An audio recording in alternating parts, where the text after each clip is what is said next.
Elle lave plus woke que woke. Ah oui, en parlant d'elle, ça me revient, pardonnez-moi. Comme mâle blanc européen cisgenre et non déconstruit, j'aurais dû commencer par m'excuser pour tout ce dont se sont rendus coupables envers le monde entier, mes ancêtres, paysans auvergnats depuis des générations. Voilà qui est fait.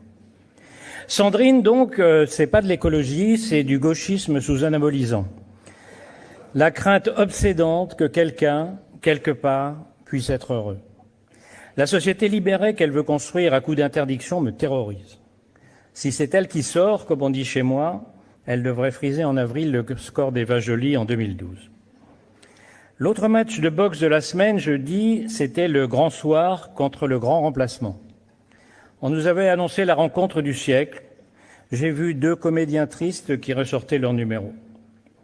Mélenchon s'est calmé comme à chaque présidentielle. En temps normal, il a toujours l'air de parler au sommet d'une barricade. Quand il entre en campagne, il se met à ressembler à une statue qui cherche son piédestal. Son discours, lui, n'a pas changé. Pour chaque problème complexe, il a une solution simple, claire et fausse.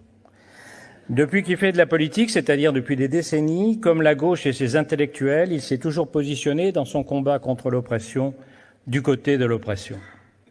Depuis quelque temps, c'est un véritable feu d'artifice. L'État, c'est moi face aux juges, la tentative de récup des Gilets jaunes qui n'en voulaient surtout pas, le soutien aux antivax avec Philippot et maintenant la créolisation, dont personne n'a réussi à extirper le concept de sa gangue de bullshit. Je ne parle même pas de la manif avec les islamistes, où il était totalement à côté de ses babouches. Il y a des personnes qui savent mettre en évidence les manigances et les dérives de ceux qui veulent nous éduquer pour que nous rentrions dans le rang. Elles dénoncent une idéologie qu'elles jugent dénuée de bon sens et que certains nous vendent à longueur de journée. Mais quand comprendront-ils que la grande majorité des Français n'est pas aussi naïve qu'ils le pensent et ne veut en aucun cas de la société qu'ils proposent ? Rousseau et Mélenchon, l'heure du départ est venue.